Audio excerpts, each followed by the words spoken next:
รัตนตยสะขอความนอบน้อมจงมีแด่องค์สมเด็จพระบรมศาสดาสัมมาสัมพุทธเจ้าพระธรรมและพระอริยสงฆ์สาวกทั้งหลายขอเจริญพรญาติโยมสาธุชนทุกท่านวันนี้อาตมาภาพก็จะนำเรื่องพระนางจุนทีราชกุมารีอุบาสิกามาอธิบายชี้แจงแสดงให้กับญาติโยมสาธุชนทุกท่าน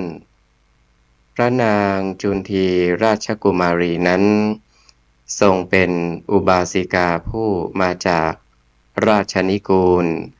ที่จัดเป็นตัวอย่างที่ดีและเป็นพยานยืนยันว่าพระพุทธเจ้านั้นไม่ว่าผู้นับถือจะเป็นพระหรือฆราวาสจะเป็นผู้ชายหรือผู้หญิงหรือมาจากชนชั้นใดๆก็ตามเมื่อฝึกหัดอบรมประพฤติปฏิบัติตามหลักศีลธรรมแล้วย่อมได้รับผลดีเป็นเครื่องตอบสนองสมกับเหตุนั้นเหมือนกันพระชีวประวัติของพระนางจุนทีราชกุมารีอุบาสิกานั้นมีกล่าวไว้ในอรรถกถาคัมภีร์มโนรัฐปูรณีว่าพระนางจุนทีราชกุมารีทรงเป็นพระราชธิดาของพระเจ้าพิมพิสารบรมกษัตริย์ในแคว้นมคธ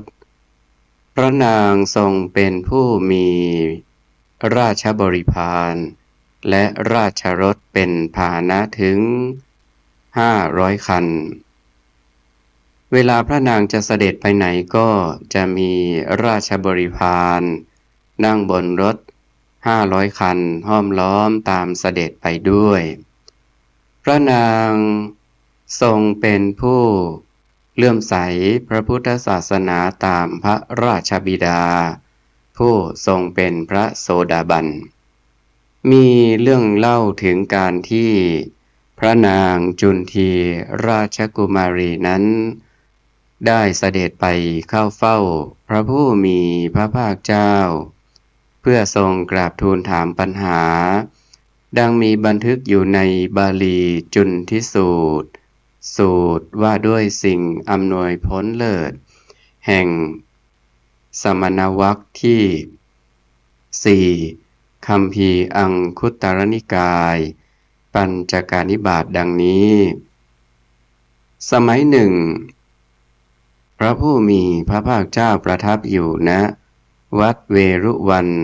กาลันทกะนิวาปนสถานที่ตั้งอยู่ใกล้กับกรุงราชคฤห์ครั้งนั้นพระนางจุนทีราชกุมารีเสวยพระกยาหารเช้าแล้วรับสั่งให้คนใช้ให้คนไปเข้าเฝ้าพระราชบิดากราบบังคมทูลขอราชรถ500 คัน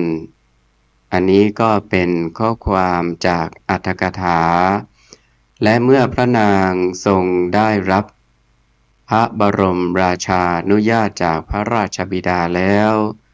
จึงพร้อมด้วยกุมารี500 คนโดยนั่งบนรถคนละคันเสด็จไปเข้าเฝ้าพระผู้มีพระภาคเจ้าถึงที่ประทับทรงถวายบังคมแล้วประทับนั่งลงณที่สมควรส่วนข้างหนึ่งและพวกกุมารีบริวารก็ได้พากันถวายบังคมแล้วนั่งลงในที่สมแก่ฐานะของตนเมื่อพระนางจุนทีราชกุมารีประทับนั่งในที่สมควรเรียบร้อยแล้วจึงทรงกราบทูลถามว่าข้าแต่พระผู้มีพระภาคเจ้าพระจุนทะราชกุมารผู้เป็นพระเชษฐาของหม่อมฉันกล่าวว่าสตรีหรือบุรุษผู้ใดนับถือพระพุทธเจ้าพระธรรมพระสงฆ์เป็นสรณะคือที่พึ่งที่ระลึกเว้นขาดจากปาณาติบาตคือการฆ่าสัตว์เว้นขาดจากอทินนาทานคือการลักทรัพย์เว้นขาดจาก กาเมสุมิจฉาจารคือการประพฤติผิดในกามทั้งหลายเว้นขาดจากมุสาวาทคือการพูดเท็จเว้นขาดจากการดื่มสุราเมรัยคือน้ำเมาและของมึนเมาอันเป็นที่ตั้งแห่งความประมาทสตรีหรือบุรุษผู้นั้นตายไปแล้วย่อมไปเกิดในสุขติไม่ไปเกิดในทุกขติหม่อมฉันจึงขอกราบทูลถามพระผู้มีพระภาคเจ้าว่าผู้เลื่อมใสในพระศาสดาเช่นไรเมื่อตายไปแล้วจึงได้ไปเกิดในสุขติไม่ไปเกิดในทุกขติผู้เลื่อมใสในพระธรรมเช่นไรเมื่อตายไปแล้วจึงได้ไปเกิดในสุขติไม่ได้ไปเกิดในทุกขติผู้เลื่อมใสในพระสงฆ์เช่นไรเมื่อตายแล้วจึงได้ไปเกิดในสุคติไม่ไปเกิดในทุกขติผู้ทำให้บริสุทธิ์ในศีลเช่นไรเมื่อตายไปแล้วจึงได้ไปเกิดในสุขติไม่ไปเกิดในทุกขติพระเจ้าข้าพระผู้มีพระภาคเจ้าตรัสอธิบายว่าดูก่อนพระนางจุนทีสัตวโลกทั้งหลายที่ไม่มีเท้าก็ดีมีสองเท้าก็ดีมีสี่เท้าก็ดีมีเท้ามากก็ดีมีรูปไม่มีรูปมีสัญญาก็ดีไม่มีสัญญาก็ดีมีสัญญาก็มิใช่ไม่มีสัญญาก็ไม่ใช่มีประมาณเท่าใดพระตถาคตอรหันตสัมมาสัมพุทธเจ้าเป็นผู้ที่บัณฑิตกล่าวว่าเลิศกว่าสัตวโลกเหล่านั้นทั้งสิ้นดูก่อนพระนางจุนทีชนเหล่าใดเลื่อมใสในพระพุทธเจ้าชนเหล่านั้นชื่อว่าเลื่อมใสในผู้เลิศผลอันเลิศย่อมมีแก่ผู้เลื่อมใสในผู้เลิศนั้นดูก่อนพระนางจุนทีพระธรรมทั้งหลายที่เป็นสังคตธรรมคือธรรมที่ถูกปัจจัยปรุงแต่งขึ้นหรือที่เป็นอสังคตธรรมคือธรรมที่ไม่ถูกปัจจัยปรุงแต่งมีประมาณเท่าใดวิราคะคือความสิ้นกำหนัดยินดีที่บัณฑิตกล่าวว่าเลิศกว่าธรรมเหล่านั้นชนเหล่าใดเลื่อมใสในวิราคะธรรมคือธรรมที่เป็นเครื่องย่ำยีความกำหนัดเป็นเครื่องกำจัดความกระหายเป็นเครื่องถอดถอนความอาลัยเป็นเครื่องตัดความวนเวียนเป็นเครื่องทำให้สิ้นตัณหาความทะยานอยากเป็นเครื่องคลายตัณหาดับตัณหาไม่มีตัณหาเกาะเกี่ยวดูก่อนพระนางจุนทีชนเหล่าใดเลื่อมใสในวิราคะธรรมชนเหล่านั้นชื่อว่าเลื่อมใสในธรรมะอันเลิศผลอันเลิศย่อมมีแก่ผู้เลื่อมใสในธรรมะอันเลิศนั้นดูก่อนพระนางจุนทีพระสงฆ์หรือคณะมีประมาณเท่าใดพระสงฆ์ผู้เป็นสาวกของพระตถาคตที่บัณฑิตกล่าวว่าเลิศกว่าพระสงฆ์หรือคณะทั้งสิ้นพระสงฆ์ที่เป็นสาวกของพระตถาคตได้แก่บุรุษ4คู่บุรุษบุคคล8จำพวกพระสงฆ์ผู้เป็นสาวกของพระผู้มีพระภาคเจ้าเป็นผู้ควรแก่การคำนับเป็นผู้ควรแก่ของต้อนรับเป็นผู้ควรแก่ของที่เขาให้ด้วยความนับถือเป็นผู้ควรยกมือไหว้เป็นนาบุญอันเยี่ยมของโลกชนเหล่าใดเลื่อมใสในพระสงฆ์ชนเหล่านั้นชื่อว่าเลื่อมใสในบุคคลผู้เลิศผลอันเลิศย่อมมีแก่ผู้เลื่อมใสในบุคคลผู้เลิศนั้น ดูก่อนพระนางจุนทีศีลมีประมาณเท่าใดอริยกันตะศีลแปลว่าศีลอันเป็นที่รักใคร่ของพระอริยะคือศีลที่ไม่ขาดไม่ทะลุไม่ด่างไม่พร้อยเป็นไทยเป็นศีลที่วินยูชนผู้รู้สรรเสริญเป็นศีลที่ตัณหาและทิฏฐิไม่ถูกต้องเป็นศีลที่ทำให้เกิดสมาธิบัณฑิตกล่าวว่าเลิศกว่าศีลเหล่านั้นชนเหล่าใดย่อมทำให้บริบูรณ์ในอริยกันตศีลชนเหล่านั้นชื่อว่าทำให้บริบูรณ์ในศีลอันเลิศผลอันเลิศย่อมมีแก่ผู้เลื่อมใสในศีลที่เลิศนั้นครั้นพระผู้มีพระภาคเจ้าตรัสอย่างนี้แล้วจึงตรัสพระคาถาธรรมะว่าอัคคโตเวปสันนานังอักขังธัมมังวิชาณตังดังนี้เป็นต้นความว่าบุญอันเลิศคืออายุวรรณะยศเกียรติสุขและกำลังย่อมเจริญแก่บุคคลผู้รู้แจ้งธรรมะที่เลิศผู้เลื่อมใสในสิ่งที่เลิศคือเลื่อมใสในพระพุทธเจ้าผู้เลิศผู้เป็นทักขิณยบุคคลชั้นเยี่ยมผู้เลื่อมใสในพระธรรมที่เลิศอันปราศจากราคะเป็นธรรมะสงบเป็นธรรมะนำมาซึ่งความสุขผู้เลื่อมใสในพระสงฆ์ผู้เลิศเป็นนาบุญชั้นเยี่ยมผู้ให้ทานในสิ่งที่เลิศปราชญ์ผู้ถือมั่นในธรรมะที่เลิศให้สิ่งที่เลิศเป็นเทวดาหรือมนุษย์ก็ตามย่อมถึงซึ่งความเลิศมีความบันเทิงใจอยู่อันหนึ่งท่านโบราณอาจารย์ได้อธิบายคำว่าอริยกันตศีลแปลว่าศีลอันเป็นที่รักใคร่ของพระอริยะผู้ประเสริฐได้แก่ศีลที่ไม่ขาดไม่ทะลุไม่ด่างไม่พร้อยเป็นไทยเป็นศีลที่ผู้รู้สรรเสริญเป็นศีลที่ตัณหาไม่ถูกต้องเป็นศีลที่ทำให้เกิดสมาธิไว้อย่างน่าสนใจยิ่งคำว่าศีลไม่ขาดได้แก่ศีลห้าประการที่ไม่ขาดเมื่อไม่ทำผิดพร้อมด้วยองค์ศีลสี่ที่กำหนดไว้คือองค์ศีลของศีลข้อที่หนึ่ง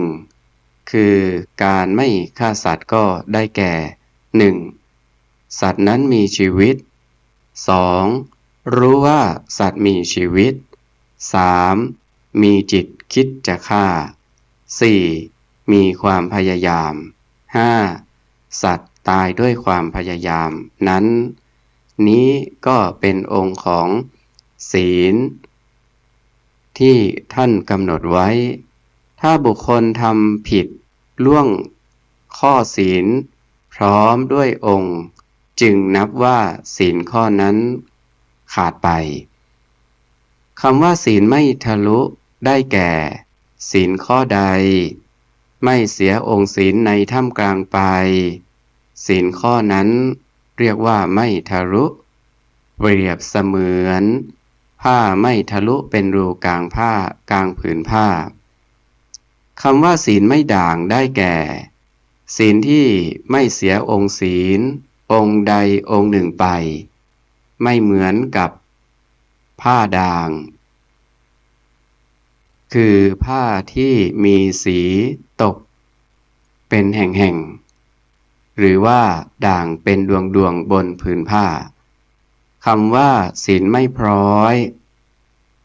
ได้แก่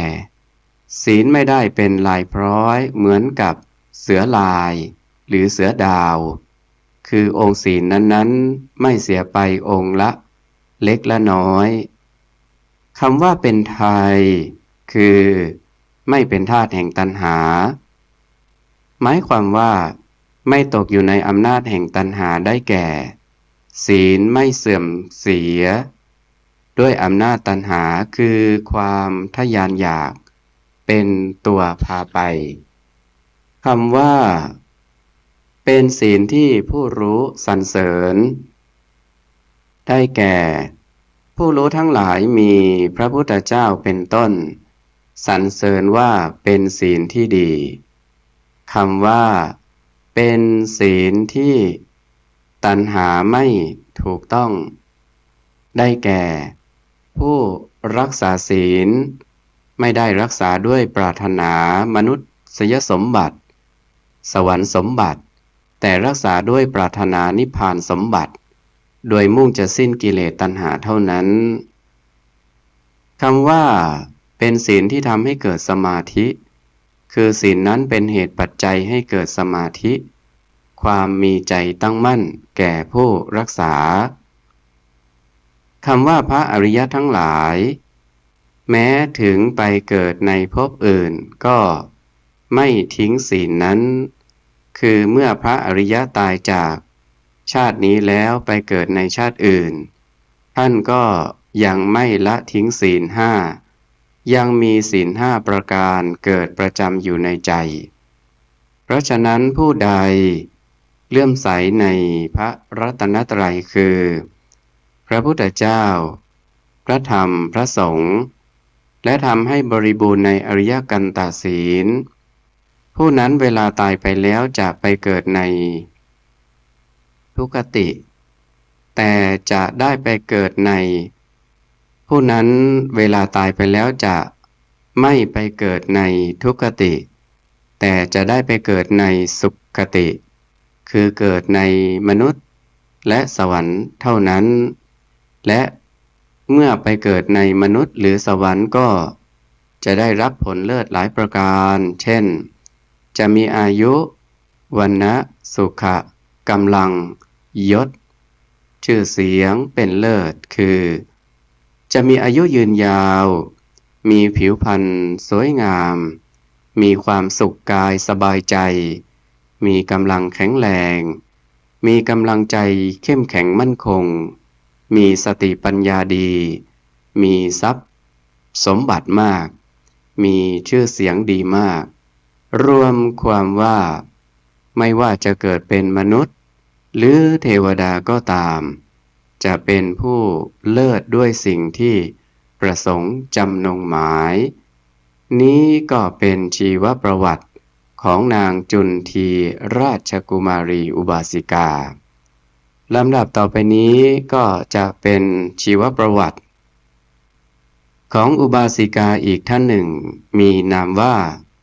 พระนางมัลลิกาเทวีอุบาสิกาพระนางมัลลิกาเทวีทรงเป็นสตรีที่เลอโฉมทรงเป็นผู้เฉลียวฉลาดปราดเปรื่องมีพระปฏิภาณปัญญาเฉียบคมทั้งทรงเป็นผู้สนพระทัยในการทรงประกอบความดีอยู่เสมอและทรงเป็นผู้ริเริ่มกระทำอสัทธิสทานคือการทำบุญที่ไม่มีทานอื่นเสมอและมีเพียงครั้งเดียวในพระพุทธศาสนาในศาสนาของพระสมณโคดมพุทธเจ้านี้และผลแห่งการทำบุญถวายขนมกุมมาศแด่พระผู้มีพระภาคเจ้าได้บันดาลให้นางจากเดิมเป็นสามัญชนจนกลายมาเป็นพระอัครมเหสีแห่งพระเจ้าประเสนทิโกศลชีวประวัติของพระนางมัลลิกาเทวีนั้นที่กล่าวถึงตอนที่ยังทรงเป็นสามัญชนบุคคลธรรมดาอยู่และการกระทำบุญของพระนางมีเรื่องบันทึกไว้ในอัตถกถาชาดกที่ขยายความบาลีกุมมาศบิณฑชาดกว่าด้วยอานิสงส์การถวายขนมถั่วแห่งสัตตกนิบาตชาดกคัมภีร์ขุททกนิกายชาดกและในอัตถกถาคัมภีร์ปรมัตถาธีปณีที่ขยายความบาลีขุททกนิกายอุทาน ในเรื่องราชสูตรและในอรรถกถาสารัตถปกาสินีที่ขยายความบาลีสังยุตตนิกายสคาทวรรคในเรื่องมัลลิกาสูตรดังนี้เมื่อพระบรมศาสดาประทับอยู่ในวัดพระเชตวันมหาวิหารตรัสพระธรรมเทศนาโดยทรงปรารภพระนางมัลลิกาเทวีว่าพระนางมัลลิกาเทวีนั้นก่อนที่จะมาทรงเป็นพระราชเทวีพระนางได้ทรงเป็นลูกสาวของนายมาลาการช่างทำดอกไม้ผู้ใหญ่คนหนึ่งซึ่งอยู่ในพระนครสาวัตถีนางเป็นผู้มีรูปโฉมงดงามทั้งมีปัญญามากในเวลาที่พระนางมาริกามีอายุได้16 ปีวันหนึ่งนางได้ไปที่สวนดอกไม้กับเด็กหญิงทั้งหลายแต่ก่อนจะออกจากบ้านนางได้หยิบขนมกุมมาศคือขนมถั่ว3 ชิ้นใส่ในกระเช้าดอกไม้เดินไปและขณะที่นางเดินออกจากเมืองได้เห็นพระผู้มีพระภาคเจ้าทรงเปล่งพระรัศมีแห่งพระวรกาย6 ประการเสด็จเข้าไปบิณฑบาตโดยมีพระภิกษุสงฆ์ห้อมล้อมตามเสด็จเป็นพุทธบริวารเข้าไปในพระนครพระนางมาริกาเกิดความเลื่อมใสศรัทธาจึงน้อมชิ้นขนมกุมมาศ3 ชิ้นเข้าไปถวายฝ่ายพระผู้มีพระภาคเจ้าทรงน้อมบาตรที่เท้าจาตุมมหาราชทรงถวายเข้าไปรับขนมกุมมาศของนางมาริกานั้นนางมาริกาเกิดหลังจากถวายขนมกุมมาศแล้วได้ซบศีรษะลงกราบถวายบังคมพระยุคลบาทของพระผู้มีพระภาคเจ้ายึดเอาปีติคือความอิ่มใจหรือความปราบปลื้มใจภายในจิตใจของพระนางมีพระพุทธเจ้าเป็นอารมณ์แล้วยืนอยู่ในที่สมควรแห่งหนึ่งพระผู้มีพระภาคเจ้าทอดพระเนตรดูนางมาริกาแล้วได้ทรงแสดงอาการแย้มให้ปรากฏเมื่อจะทรงแสดงอานิสงส์ที่นางมาริกาได้ถวายขนมกุมมาศให้แจ้งชัดพระอานนท์เถระได้เห็นอาการแย้มของพระพุทธเจ้านั้นจึงกราบทูลถามพระผู้มีพระภาคเจ้าว่ามีเหตุปัจจัยอย่างไรหรือในการที่พระผู้มีพระภาคเจ้าได้ทรงทำการแย้มพระพุทธเจ้าข้าพระผู้มีพระภาคเจ้าตรัสแถลงถึงเหตุการณ์แย้มนั้นว่าดูก่อนอานนท์วันนี้แหละเด็กหญิงผู้นี้จักได้เป็นอัครมเหสีของพระเจ้าประเสนทิโกศลเพราะผลทานเนื่องจากนางได้ถวายชิ้นขนมกุมมาศเหล่านี้พระพุทธองค์ตรัสดังนี้แล้วจึงเสด็จดำเนินพาพระภิกษุสงฆ์ไปตามมัคคาฝ่ายนางมาริกาเมื่อถวายขนมกุมมาศแด่พระผู้มีพระภาคเจ้าแล้วได้เดินต่อไปจนถึงสวนดอกไม้และนางได้ร้องเพลงอยู่ในสวนดอกไม้นั้นในวันนั้นนั่นเองพระเจ้าประเสนทิโกศลทรงทำสงครามกับพระเจ้าอาชาติศัตรูทรงปราชัยในการรบแล้วทรงม้าเสด็จหนีผ่านมาทางสวนดอกไม้นั้นและทรงสดับเสียงนางมาริกากำลังร้องเพลงก็ทรงพอพระราชหฤทัยในเสียงเพลงนั้นจึงทรงชักม้าพระที่นั่ง เสด็จตรงไปสู่สวนดอกไม้นั้นนางมัลลิกาเป็นสตรีที่พร้อมด้วยบุญวาสนา เมื่อพบกับพระราชาแล้วก็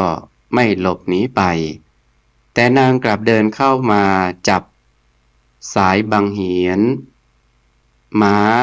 ส่งของพระราชาไว้ พระเจ้าประเสนทิโกศลตรัสถามถึงที่ประทับเหนือหลังอาจม้า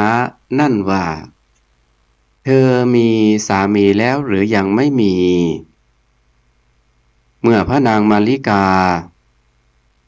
กราบทูลมูลคดีว่ายังไม่มีสามีพระองค์จึงเสด็จลงจากหลังม้ามาบรรทมบนตักของนางมาริกาเพราะทรงเหน็ดเหนื่อยมาด้วยลมและแดดทรงพักผ่อนได้สักครู่แล้วก็โปรดให้นางขึ้น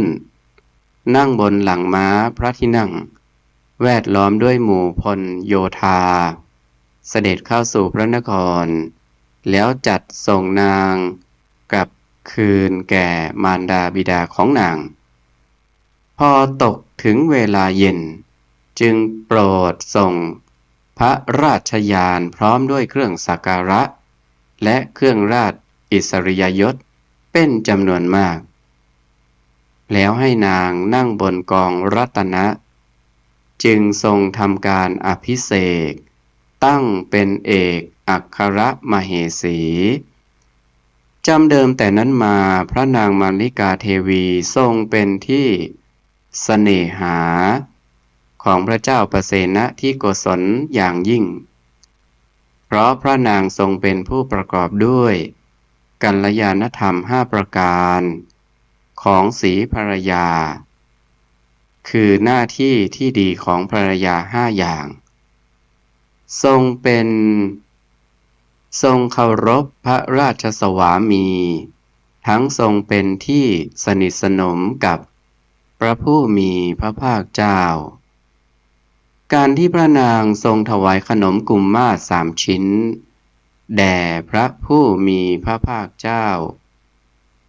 แล้วทรงได้ราชสมบัติในปัจจุบันทันตาเห็นเป็นทิฏฐธรรมเวทนิยกรรมคือกรรมที่ให้ผลในปัจจุบันเป็นข่าวล่ำลือไปทั่วพระนครสาวัตถีภายหลังวันหนึ่งพระภิกษุทั้งหลาย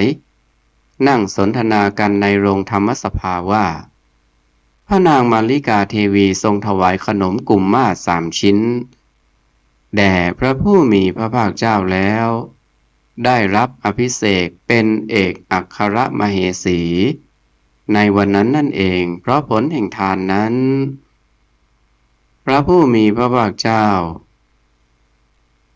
เสด็จดำเนินมาตรัสถามพระภิกษุทั้งหลายว่าพวกเธอประชุมสนทนาเรื่องอะไรกันหรือและเมื่อทรงทราบจากการกราบทูลของพระภิกษุทั้งหลายแล้วจึงตรัสว่าไม่อัศจรรย์เลยภิกษุทั้งหลายที่พระนางมาริกาเทวีทรงถวายขนมกุมมาศ3 ชิ้นแด่พระสัพพัญญูพุทธเจ้าพระองค์หนึ่งแล้วได้เป็นอัครมเหสีของพระเจ้าประเสนทิโกศลเพราะเหตุไรเพราะพระพุทธเจ้าทั้งหลายมีคุณมากแต่บัณฑิตทั้งหลายครั้งโบราณถวายขนมกุมมาศ4 ชิ้นอันจืดชืดไม่มันไม่หวานแก่พระปัจเจกพุทธเจ้ายังได้สิริราชสมบัติในแคว้นกาสิกรัฐมีบริเวณประมาณ300 โยชน์ในอัตภาพที่2เพราะผลแห่งการถวายขนมกุมมาศ4 ชิ้นแก่พระปัจเจกพุทธเจ้า4 องค์ด้วยมือของตนเองผลงานของพระนางมาริกาเทวีนั้นที่เสด็จไป เฝ้าพระผู้มีพระภาคเจ้าเพื่อทรงกราบทูลถามถึงมูลเหตุที่ทำให้มาตุคามคือผู้หญิงที่มีรูปร่างและผิวพรรณสวยงามน่ารักใคร่และไม่สวยไม่งามน่าเกลียดน่าชังเพราะเหตุปัจจัยอะไรและการทรงปฏิญาณพระองค์เป็นพระพุทธมามกะคือผู้ประกาศตนว่าเป็นผู้นับถือพระพุทธศาสนาได้มีเรื่องบันทึกไว้ในบาลีมัลลิกาสูตรคัมภีร์อังคุตตรนิกายจตุกะนิบาตว่าสมัยหนึ่งพระผู้มีพระภาคเจ้าประทับอยู่ณวัดเชตวันมหาวิหารเป็นอารามที่ท่านอนาถบิณฑิกาเศรษฐีได้สร้างถวายตั้งอยู่ใกล้กรุงสาวัตถีครั้งนั้นพระนางมัลลิกาเทวีเสด็จไปเข้าเฝ้าพระผู้มีพระภาคเจ้าถึงที่ประทับทรงถวายอภิวาทแล้วจึงประทับนั่งในสถานที่ที่สมควรส่วนข้างหนึ่งและทรงกราบทูลถามว่าข้าแต่พระผู้มีพระภาคเจ้าเพราะเหตุปัจจัยอะไรที่ทำให้มาตุคามบางคนในโลกนี้มีผิวพรรณไม่สวยไม่งามรูปร่างไม่งามไม่น่าดูทั้งยากจนขัดสนทรัพย์สมบัติและมียศศักดิ์อันต่ำเพราะเหตุปัจจัยอะไรที่ทำให้มาตุคามบางคนในโลกนี้มีผิวพรรณไม่สวยไม่งามรูปร่างไม่งามไม่น่าดูแต่เป็นคนมั่งคั่งมีทรัพย์สมบัติมากและมียศศักดิ์สูงเพราะเหตุปัจจัยอะไรที่ทำให้มาตุคามบางคนในโลกนี้มีรูปร่างงามน่าดูน่าชมทั้งเป็นผู้มีผิวพรรณสวยงามยิ่งนักแต่เป็นคนยากจนขัดสนทรัพย์สมบัติและมียศศักดิ์ต่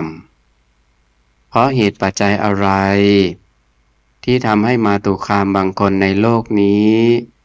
มีรูปร่างงามน่าดูน่าเลื่อมใสทั้งเป็นผู้มีผิวพรรณสวยงามยิ่งนักและเป็นผู้มั่งคั่งมีทรัพย์สมบัติมากและมียศศักดิ์สูงพระเจ้าข้าพระผู้มีพระภาคเจ้าตรัสตอบว่าดูก่อนพระนางมัลลิกาเทวีมาตุคามผู้หญิงบางคนในโลกนี้เป็นผู้มักโกรธขี้โกรธหรือโกรธง่ายมากไปด้วยความแค้นใจถูกว่ากล่าวเพียงเล็กน้อยก็ขัดเคืองฉุนเฉียวกระฟัดกระเฟียดกระด้างกระเดืองแสดงความโกรธความขัดเคืองและความไม่พอใจให้ปรากฏเขาเป็นผู้ไม่ให้ทานคือข้าวน้ำผ้ายวดยานพาหนะระเบียบดอกไม้ของหอม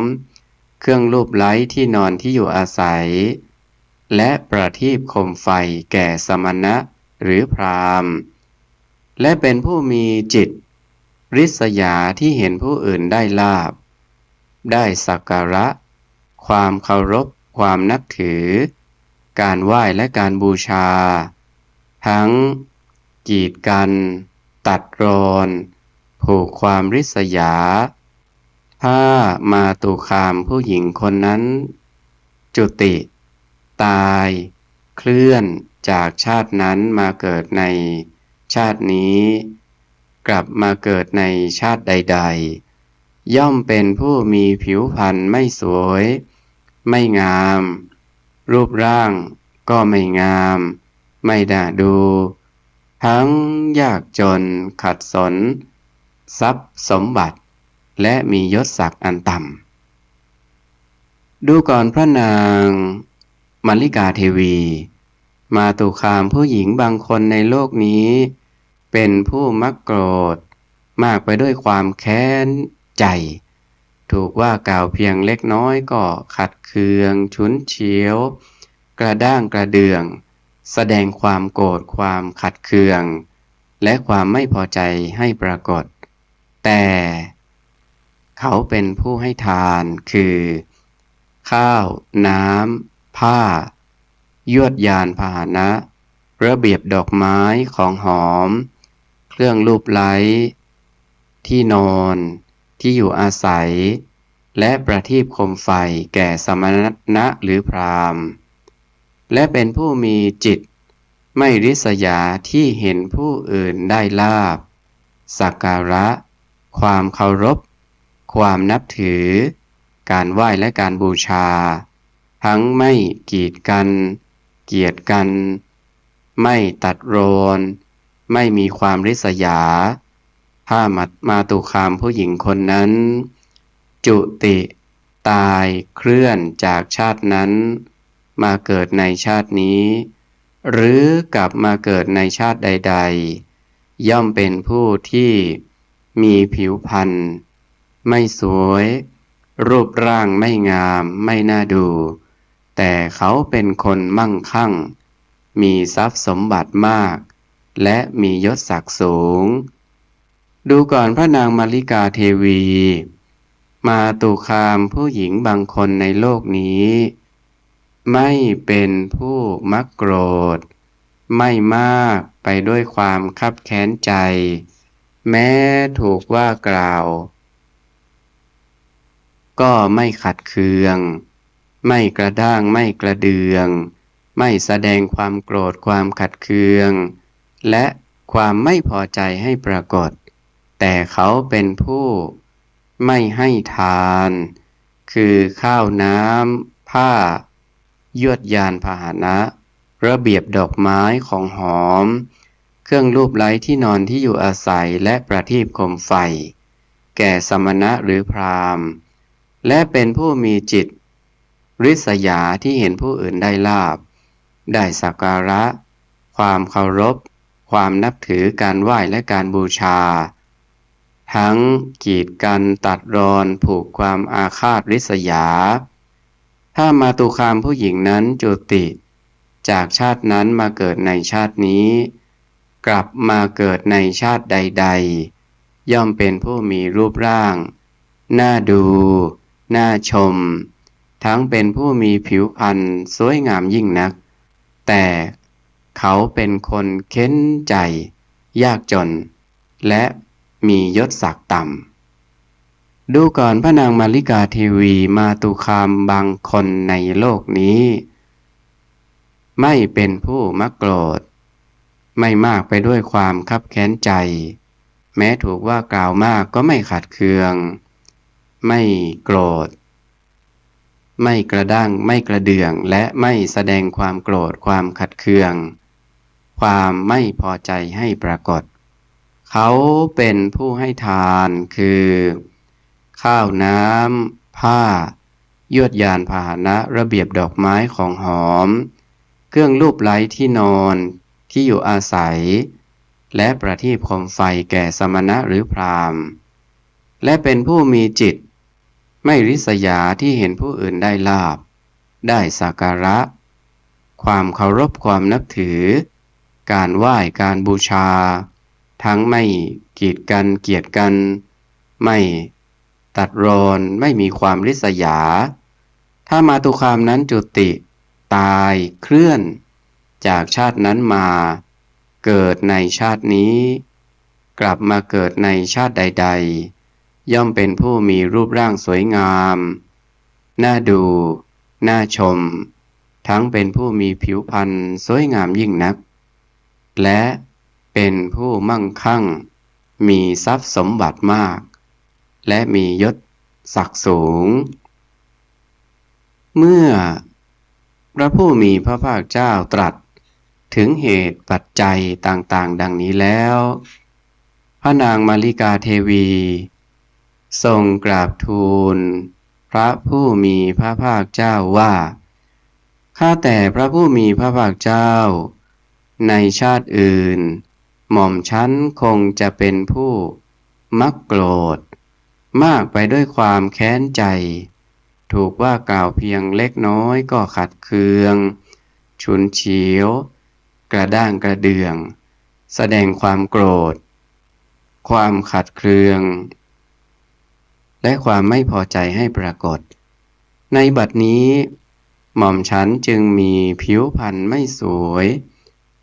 รูปร่างไม่งามไม่น่าดู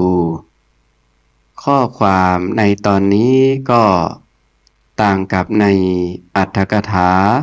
ชาดกและอรรถกถาคัมภีร์สารัตถปกาสินีกล่าวว่าพระนางมาริกาเทวีมีรูปโฉมสวยงามและบังเกิดในตระกูลขัดสนในชาติอื่นหม่อมชั้นคงได้ให้ทานคือข้าวน้ำผ้ายวดยานพาหนะระเบียบดอกไม้ของหองเครื่องรูปไล้ที่นอนที่อยู่อาศัยและโคมไฟบัดนี้หม่อมฉันจึงเป็นคนมั่งคั่งมีทรัพย์สมบัติมากในชาติอื่นหม่อมฉันคงไม่มีจิตริษยาที่เห็นผู้อื่นได้ลาภสักการะความเคารพความนับถือการไหว้และการบูชาทั้งไม่กีดกันไม่ตัดรอนไม่ผูกความริษยาในบัดนี้หม่อมฉันจึงมีศักดิ์สูงข้าแต่พระองค์ผู้ทรงพระเจริญก็นางกษัตริย์บ้างนางพรามณีบ้างนางคฤหปตานีบ้างที่มีอยู่ในราชสกุลนี้หม่อมฉันได้ดำรงความเป็นใหญ่ยิ่งกว่าหญิงเหล่านั้นข้าแต่พระองค์ผู้ทรงพระเจริญตั้งแต่บัดนี้ไปหม่อมฉันจักไม่โกรธไม่ฉุนเฉียวไม่กระด้างกระเดืองไม่แสดงความโกรธความขัดเคืองและความไม่พอใจให้ปรากฏหม่อมฉันจักให้ทานคือข้าวน้ำผ้ายวดยานพาหนะระเบียบดอกไม้ของหอมเครื่องลูบไล้ที่นอนที่อยู่ที่อาศัยและประทีปโคมไฟแก่สมณะและพราหมณ์จากไม่มีจิตริษยาที่เห็นผู้อื่นได้ลาภได้สักการะความเคารพความนับถือการไหว้และการบูชาจากไม่กีดกันไม่ตัดรอนไม่ผูกความริษยาข้าแต่พระผู้มีพระภาคเจ้าพระภาสิทธิ์ของพระองค์แจ่มแจ้งนักพระองค์ทรงประกาศพระธรรมโดยอเนกปริยายเปรียบเสมือนหงายของที่คว่ำเปิดของที่ปิดออกบอกทางแก่คนหลงทางหรือตามประทีปไว้ในที่มืดด้วยหวังว่าคนมีตาดีจักมองเห็นรูปได้ฉะนั้นหม่อมฉันขอถึงพระผู้มีพระภาคเจ้ากับทั้งพระธรรมและพระภิกษุสงฆ์ว่าเป็นสรณะคือที่พึ่งที่ระลึกขอพระผู้มีพระภาคเจ้าโปรดทรงจำหม่อมฉันว่าเป็นอุบาสิกาอุบาสิกาก็แปลว่าผู้นั่งใกล้ที่เป็นผู้หญิงหมายถึงคฤหัสถ์ผู้หญิงที่นับถือพระพุทธศาสนาอย่างมั่นคงพูดถึงสรณะคือที่พึ่งที่ระลึกตลอดชีวิตตั้งแต่วันนี้เป็นต้นไปพระเจ้าข้าพระนางมาริกาเทวีทรงแสดงความเป็นบัณฑิตให้ปรากฏแก่พระเจ้าประเสนทิโกศล ดังมีเรื่องอยู่ในบาลีคัมภีร์ขุททกนิกาย อุทาน แห่งเรื่องราชสูตรและในบาลีคัมภีร์สังยุตตนิกายสคาทวรรคแห่งเรื่องมัลลิกาสูตรดังนี้ สมัยหนึ่งพระผู้มีพระภาคเจ้าประทับอยู่ที่วัดพระเชตวันมหาวิหารที่ท่านอนาถบิณฑิกาเศรษฐีสร้างถวายไว้ตั้งอยู่ใกล้กรุงสาวัตถีสมัยนั้นพระเจ้าประเสนทิโกศลประทับอยู่ที่ปราสาทชั้นบนกับพระนางมาริกาเทวีพระองค์ตรัสถามพระนางมาริกาเทวีว่าดูก่อนมาริกาคนอื่นอันเป็นที่รักยิ่งกว่าตัวของเธอมีหรือไม่พระนางมาริกาเทวีทรงกราบทูลว่าข้าแต่มหาบพิตรมหาราชคนอื่นอันเป็นที่รักยิ่งกว่าตัวเองของหม่อมฉันนั้นไม่มีพระเจ้าข้าและคนอื่นอันเป็นที่รักยิ่งกว่าตัวของพระองค์เองมีหรือไม่พระเจ้าข้าพระเจ้าประเสนทิโกศลตรัสตอบว่าดูก่อนมาริกาคนอื่นอันเป็นที่รักยิ่งกว่าตัวเองของเราเองไม่มีตรัสดังนี้แล้วจึงเสด็จลงจากปราสาทออกไปเข้าเฝ้าพระผู้มีพระภาคเจ้าที่วัดพระเชตวันมหาวิหารทรงถวายบังคมแล้วประทับนั่งณที่ควรส่วนข้างหนึ่งแล้วทรงกราบทูลว่าข้าแต่พระผู้มีพระภาคเจ้าเมื่อหม่อมฉันอยู่ที่ปราสาทชั้นบนกับพระนางมาริกาเทวีจึงถามพระนางมาริกาเทวีว่า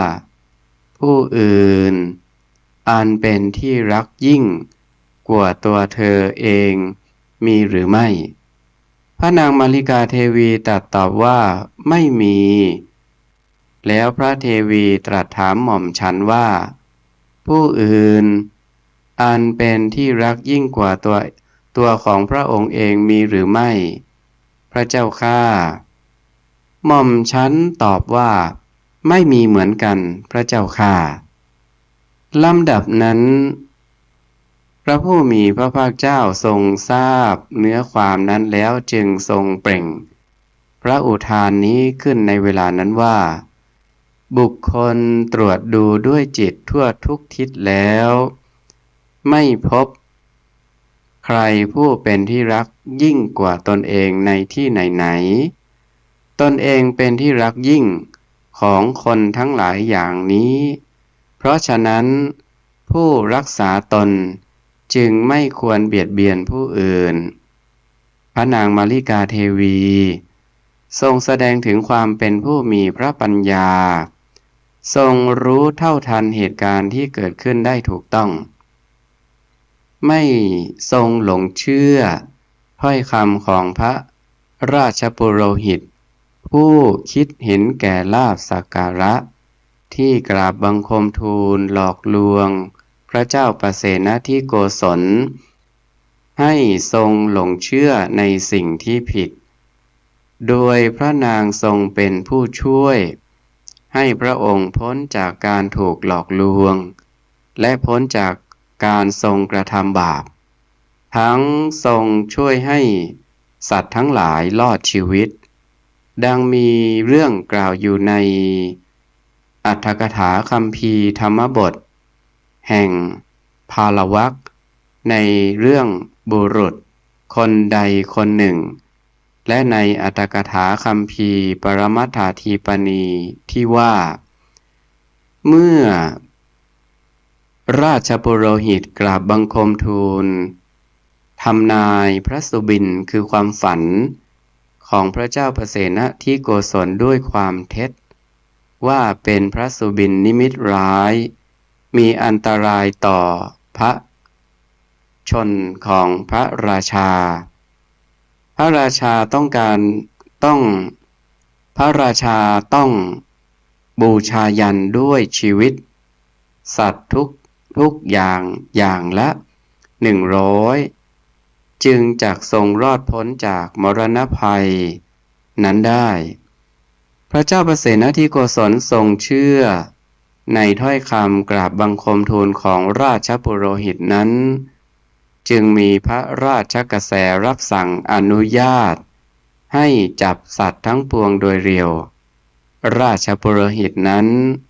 เมื่อจะให้คนจับสัตว์มีชีวิตชนิดหนึ่งให้ได้อย่างละ100คือช้างม้าโคตัวผู้แม่โคนมแพะแกะไก่สุกร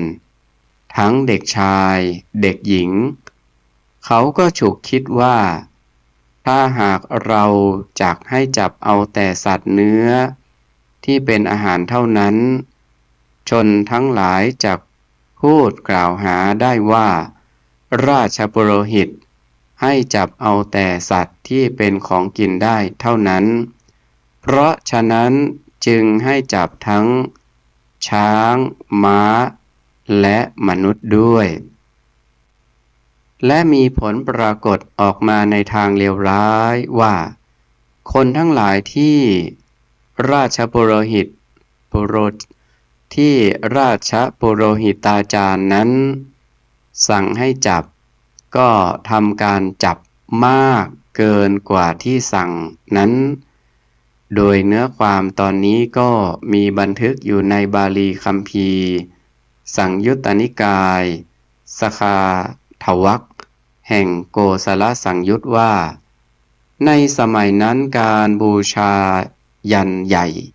ได้ปรากฏแก่พระเจ้าประเสนทิโกศลคือ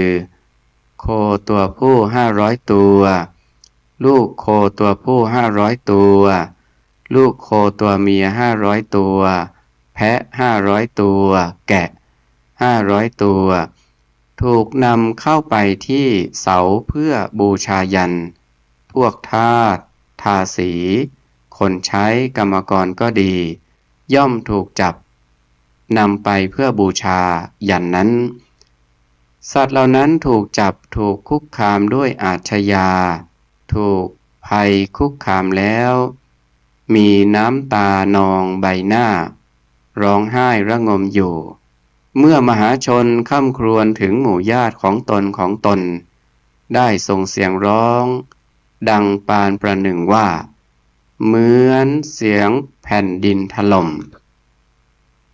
ครั้งนั้นพระนางมาริกาเทวีสดับเสียงนั้นแล้วจึงเสด็จไปที่ราชสำนักเข้าเฝ้าพระราชาทรงกราบทูลถามว่าข้าแต่มหาราชมหาบพิตรเพราะเหตุไรหรือพระอินทรีย์ของพระองค์ไม่ปกติปรากฏเหมือนพระองค์ทรงมีพระวรกายที่อิฐโรยพระเจ้าข้าพระเจ้าประเสนทิโกศลจึงตรัสว่าอะไรมาริกาเธอไม่รู้หรือว่าอสรพิษเลื้อยอยู่ในที่ใกล้หูของเธอหมายถึงว่ามีเหตุบอกลางร้ายแก่เราพระนางมาริกาเทวีจึงทรงกราบทูลถามว่ามีเหตุอะไรพระเจ้าข้าพระราชาตรัสตอบว่าเมื่อคืนนี้เราได้ยินเสียงประหลาดเราจึงถามปุโรหิตาจารย์ก็ได้ทราบว่าอันตรายก็ได้กล่าวกับพระราชาก็ได้ทราบว่าอันตรายแห่งชีวิตจะปรากฏแก่เราต้องบูชายันด้วยสัตว์อย่างละ100ถึงจะรอดชีวิตเราจึงคิดว่าการที่เรามีชีวิตอยู่นั่นแหละเป็นลาภของเราจึงให้จับสัตว์เหล่านี้ได้พระนางมาริกาเทวีทรงกราบทูลว่าข้าแต่มหาราชพระองค์เป็นคนอันธพาลเสวยพระกายาหารมากเสียเปล่าพระองค์เสวยข้าวครั้งละทนานใหญ่ที่มีแกงและกับต่างๆเป็นอันมาก พระองค์ทรงครองราชย์ถึง2 แคว้นก็จริงแต่พระปัญญาของพระองค์ยังเขลาอยู่ พระเจ้าประเสนทิโกศลจึงตรัสถามว่าเพราะเหตุไรเธอจึงพูดอย่างนี้พระนางมาริกาเทวีทรงกราบทูลว่าพระองค์ทรงเห็นที่ไหนที่ผู้หนึ่งได้ชีวิตเพราะการตายของคนอื่นอีกผู้หนึ่งเพราะเหตุไรพระองค์ทรงเชื่อถ้อยคำของพราหมณ์ผู้เป็นอันธพาลแล้วโยนความทุกข์ไปให้แก่มหาชนและหมู่สัตว์เล่าพระผู้มีพระภาคเจ้าผู้เป็นอัครบุคคลของโลกทั้งเทวโลกมีพระปรีชาไม่ขัดข้องในการทั้งหลายมีอดีตการเป็นต้นประทับอยู่ในวิหารใกล้ๆพระองค์เสด็จไปทรงกราบทูลถามพระผู้มีพระภาคเจ้าแล้วจงทรงกระทำตามพระโอวาทของพระพุทธองค์เถิดพระพุทธเจ้าข้าลำดับนั้นพระเจ้าประเสนทิโกศลก็ทรงสดับพระวาจาของพระนางมาริกาเทวีแล้วก็เสด็จไปพระวิหารกับพระนางมาริกาเทวีด้วยพระราชยานพระองค์ถูกมรณภัยคุกคามแล้วไม่อาจจะทรงกราบทูลอะไรได้เลยทรงกราบพระผู้มีพระภาคเจ้าแล้วประทับนั่งณที่สมควรส่วนข้างหนึ่งครั้งนั้นพระผู้มีพระภาคเจ้าทรงทักทายพระเจ้าประเสนทิโกศลก่อนว่าเชิญเถิดมหาบพิตรพระองค์เสด็จมาจากไหนในเวลากลางวันเช่นนี้นักเล่าแต่พระเจ้าประเสนทิโกศลก็ประทับนั่งนิ่งเงียบอยู่พระนางมาริกาเทวีจึงทรงกราบทูลว่าข้าแต่พระผู้มีพระภาคเจ้าได้ทราบว่าพระราชาได้ทรงสดับเสียงประหลาดในระหว่างแห่งมัชชิมยามแล้วเท้าเธอก็ตรัสบอกเหตุนั้นแก่ปุโรหิตฝ่ายปุโรหิตาจารย์กราบบังคมทูลว่าอันตรายถึงชีวิตจักมีแก่พระองค์เมื่อพระองค์จับสัตว์อย่างละ100ทุกชนิดฆ่าบูชายันด้วยโลหิตในลำคอของสัตว์เหล่านั้นเพื่อขจัดอันตรายนั้นพระองค์จักรอดชีวิตได้เท้าเธอก็โปรดให้จับสัตว์ไว้เป็นจำนวนมากเพราะฉะนั้นหม่อมชั้นจึงนำพระราชาเสด็จมาในที่นี้พระเจ้าข้าวันนี้อาตมาก็ได้นำเรื่องของพระนางมาริกาเทวีมาอธิบายแก่ญาติโยมสาธุชนทุกท่านเป็นตอนแรกขอความสุขสวัสดีจงมีแก่ญาติโยมสาธุชนทุกท่านขออำนวยอวยพรให้ญาติโยมสาธุชนทุกท่านจงประสบจตุรพิธพรชัย4ประการกล่าวคือมีอายุวันนะสุขะภาละปฏิภาณธนสารสมบัติมีความสุขกายสบายใจเจริญในธรรมะขององค์สมเด็จพระบรมศาสดาสัมมาสัมพุทธเจ้าทุกท่านทุกคนเทอญ